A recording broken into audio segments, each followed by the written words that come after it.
Bonjour Cynthia, Allô?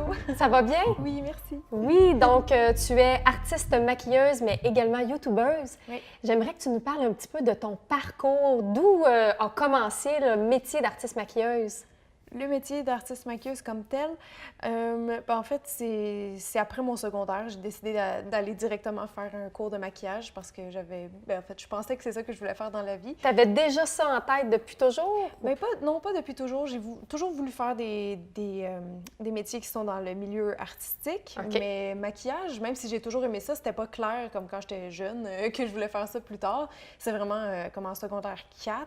Ouais, dans le cours d'éducation choix de carrière, quand il fallait commencer à penser à qu'est-ce qu'on voulait faire plus tard, que j'ai réfléchi, puis c'est là que j'ai eu cette idée-là, puis ça a juste pas changé. Donc, je suis allée faire directement mon cours de maquillage après. Ah oui, Ouais, hein? ouais. Et puis, est-ce que tu as travaillé directement dans le métier ou... Après le cours? Oui? Non, pas au tout début parce que j'ai pas trouvé d'emploi au tout début, là, tout simplement. Puis même qu'au secondaire, moi, j'avais pas d'emploi en même temps. OK. J'avais eu des petites expériences de travail, mais rien de, tu sais, une job très fixe, là. Fait que dans le fond, ça a été mes premières expériences de travail point après mon cours Interdec. Mais Puis, où est-ce que ça t'a apporté finalement, dans le fond, quand tu as fait ton métier? ouais. Tu n'as pas travaillé tout de suite là-dedans, puis Non. après ça, tu as décidé de partir ta chaîne YouTube?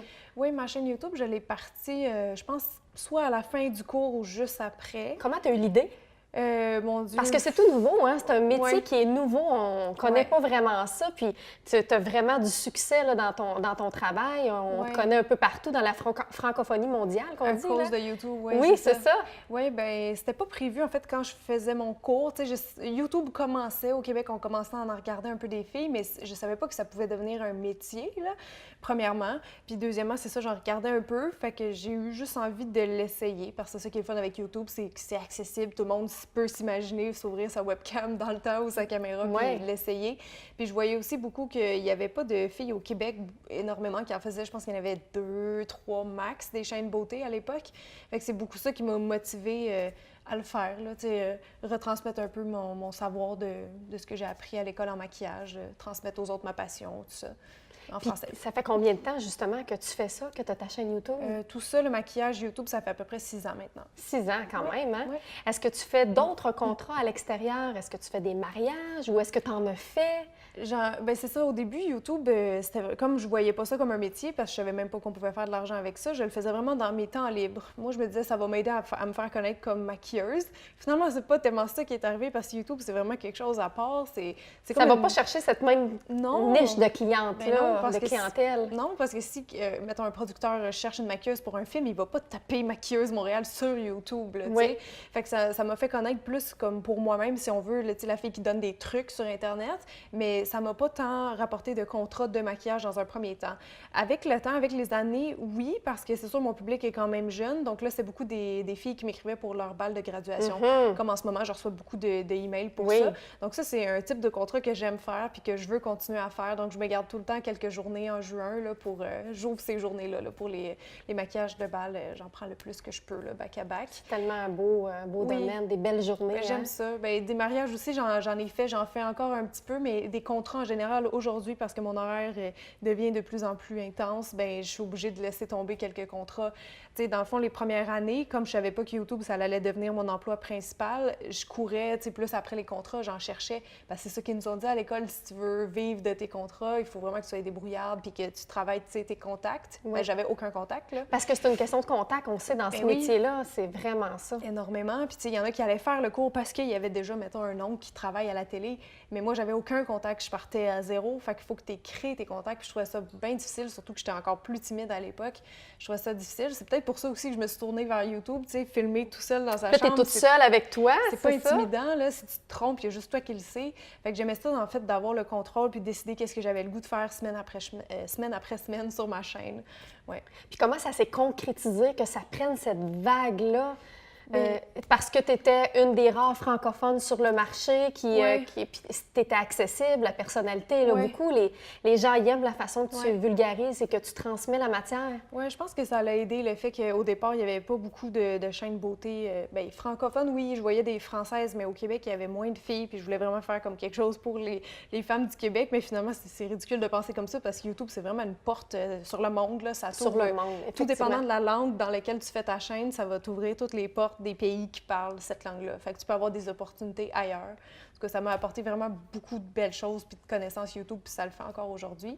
Mais c'est ça, au départ, je le faisais vraiment juste en passe-temps pour essayer de me faire connaître, tu sais, que le nom circule un peu. Puis comme je dis, ça a plus ou moins fait cet effet-là, mais ça a apporté plein d'autres belles choses. Puis avec le temps, ben YouTube a pris une plus grande place dans ma vie. Ce qui est drôle, c'est que j'ai la même formule qu'au départ, c'est-à-dire que je filme encore tout seul, je monte mes vidéos moi-même, sauf que la qualité sur YouTube, depuis quelques années, a augmenté beaucoup. Tu sais, on s'approche de quelque chose de beaucoup plus professionnel.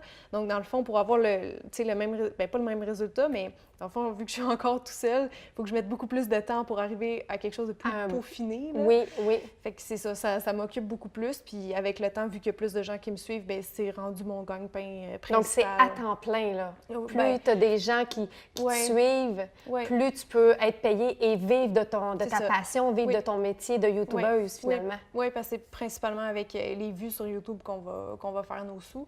Donc, ça dépend. Il y en a que ça va toujours rester un sideline. Il y en a que ça va devenir leur emploi principal, mais ça, on ne le sait jamais quand on se lance. Ça peut marcher comme ne pas marcher. Mais moi, avec le temps, si on dessine une courbe, là, ça serait vraiment ça. Ça a été progressif. Puis, à cause qu'à un moment donné, ça a été, comment dire, le truc principal dans ma vie, bien, j'ai été obligée de là, laisser tomber un peu des contrats de maquillage. Je pourrais, tu sais, faire moins de YouTube puis reprendre plus de contrats. Ça, c'est vraiment moi qui vois, mais j'aime ça garder un peu des deux.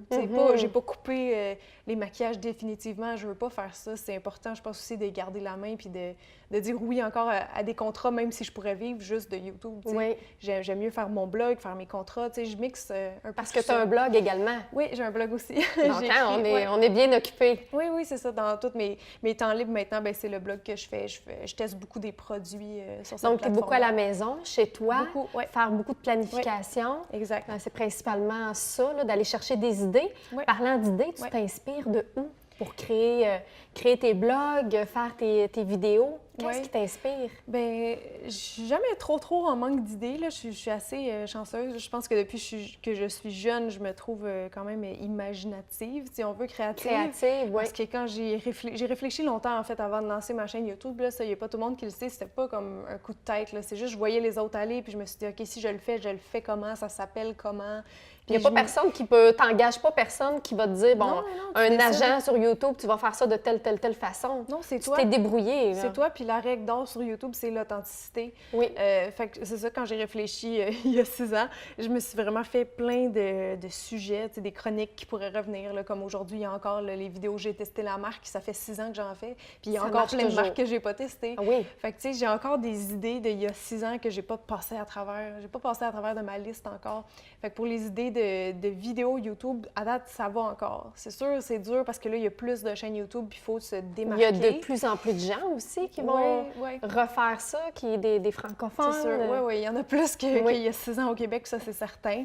Mais c'est ça, c'est important de se renouveler, d'être créatif, puis d'écouter le public aussi, qu'est-ce qu'ils veulent. Tu fais des sondages parfois pour savoir qu'est-ce que les gens veulent entendre, veulent voir? Oui, carrément. Comme les autres YouTubeurs, de temps en temps, c'est bon de reprendre un peu le pouls de sa communauté, voir qu'est-ce qu'ils aiment le plus. Puis sinon, c'est sûr, YouTube, les statistiques sont publiques. Fait que tu le vois, là, veux pas, en termes de vues, puis en termes de likes, tout ça, qu'est-ce qui a mieux marché. Mais tu dois faire ta propre étude de marché. Oui, si on veut. Oui, c'est ça. Il faut de la débrouillardise aussi pour YouTube, mais c'est aussi de s'écouter. Il y en a qui vont faire juste des vidéos populaires, entre guillemets, pour avoir beaucoup de vues et donc de l'argent potentiellement. Mais à un moment donné, ça, je pense que si tu fais juste ce genre de vidéos-là, à long terme, la créativité, elle va descendre. Puis il faut que tu fasses vraiment aussi des choses que toi, tu as envie de faire. Là. Puis d'entretenir ton public, parce que si c'est d'aller renouveler toujours un nouveau public, mais le fait d'entretenir ton même public toujours, c'est beaucoup plus facile. Oui, bien c'est ça, il y a deux choses sur YouTube. Il y a les gens qui sont abonnés à ta chaîne, qui sont comme plus fans, si on veut, qui te suivent semaine après semaine. Il y en a qui me suivent depuis 1 an, 2 ans, 3 ans, même 6 ans. Mais il y a les nouveaux aussi qui arrivent, tu sais, fait que à long terme, quand ça devient ta job principale, c'est des choses à penser.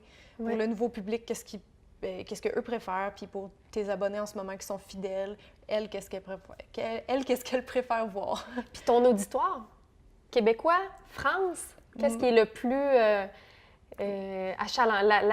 l'achalandage premier, là? Dans mon cas, c'est plus la France. Je pense que c'est une question déjà que le pays, ils sont plus nombreux. Oui, exactement. Qu'au Québec, fait que ça fait plus de possibilités de gens qui regardent les vidéos. Là. Je sais que je suis vraiment pas la seule au Québec à avoir une majorité d'abonnés en France. Mais c'est sûr qu'après, oui, c'est le Canada. Mais après, le Maghreb, la Suisse, la Belgique, c'est tous des pays aussi où on parle français, où j'ai beaucoup de gens qui me suivent là aussi. Fait que, ouais, ça aussi, on peut prendre en considération des fois. Ça peut influencer, mettons, le choix de produits parce que c'est pas les mêmes produits qui existent partout dans le monde. Mais oui, c'est ça, ça peut être bon et pas bon. Est-ce que ça t'amène à voyager, justement? Est-ce que tu vas rencontrer tes fans? Est-ce que tu es allée en France, justement, dans le cadre? Oui? Oui, je suis allée l'année passée en France. J'étais déjà allée, en fait, une fois. Ouais, ça faisait longtemps que je n'étais pas revenue. Première fois, j'ai fait un meet-up, j'avais moins de 100 000 abonnés. Je pense que j'en avais peut-être 75 000. On avait fait un meet-up à Paris puis un à Bordeaux. Meet-up, c'est juste quand tu t'invites tes abonnés, dans le fond, à venir te rencontrer, passer un petit moment ensemble. On peut faire des photos. Les gens, ils viennent, là, ils ont hâte de te c'est rencontrer. C'est comme si Britney Spears écrivait sur Twitter « Hey, je vais être à Londres, à tel coin de rue, à telle heure. » Bien, c'est sûr, il y aurait plein de gens qui vont venir voir. Mais là, c'est YouTube, donc c'est un format plus calme, plus accessible. Mais j'ai fait ça, puis oui, je suis retournée au printemps passé pour la tournée de mon livre, dans le fond, parce qu'il est sorti aussi en Europe. Fait que là, je voulais aller rencontrer tout le monde là-bas, comme j'ai fait un peu au Québec à travers quelques salons. Justement, parlons de ton livre. Donc, c'est tellement un bel accomplissement. Hein?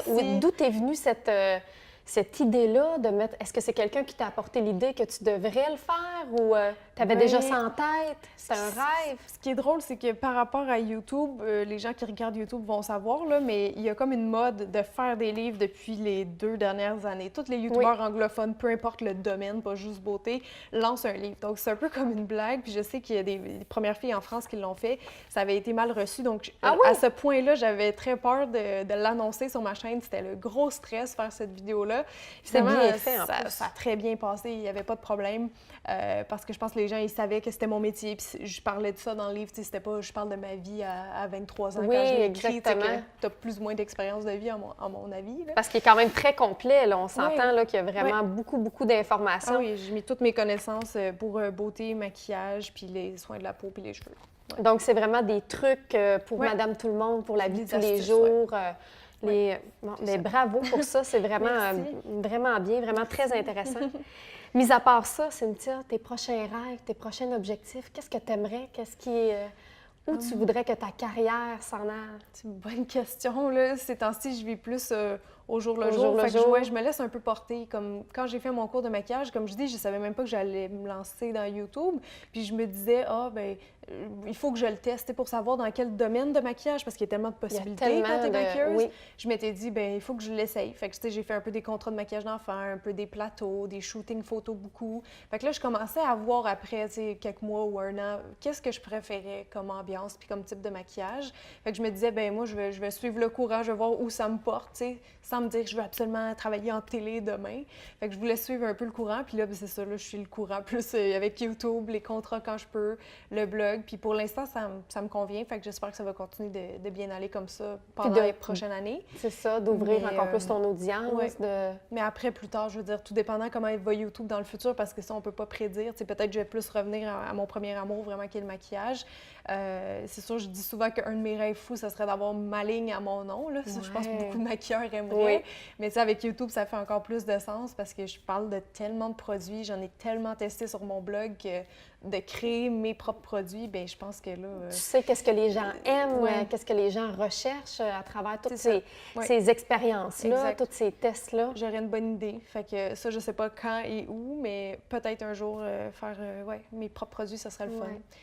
Oui, je pense que c'est un des rêves, mais après, je sais pas, ça peut être dans l'enseignement aussi. Il y a plein de possibilités. Parce que c'est ce que tu fais, hein, au travers de ta chaîne, tu enseignes aux gens à te maquiller. Donc, il faut vraiment que tu l'aies, cette fibre-là, de pouvoir transmettre la matière. Oui. C'est quelque chose que j'aime beaucoup, fait que tant mieux. Quand je lis les commentaires des gens, ils ont l'air de bien comprendre puis bien assimiler la matière, fait que je suis contente.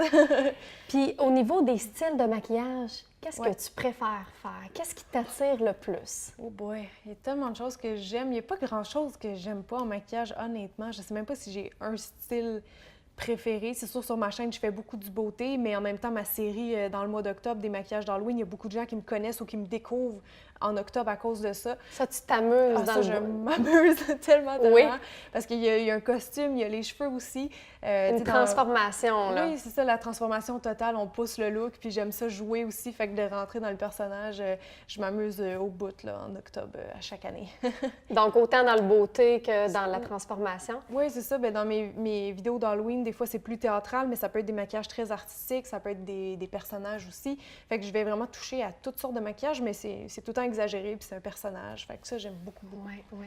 Mais c'est justement ce que tu vas nous proposer. Ouais. Donc, tantôt, dans la démonstration, on va vraiment te voir à l'œuvre. Ouais. Tu vas nous enseigner, faire un peu comme l'initiation à un maquillage théâtral. Donc, Ouais. on a vraiment hâte. Merci beaucoup, Cynthia. Merci.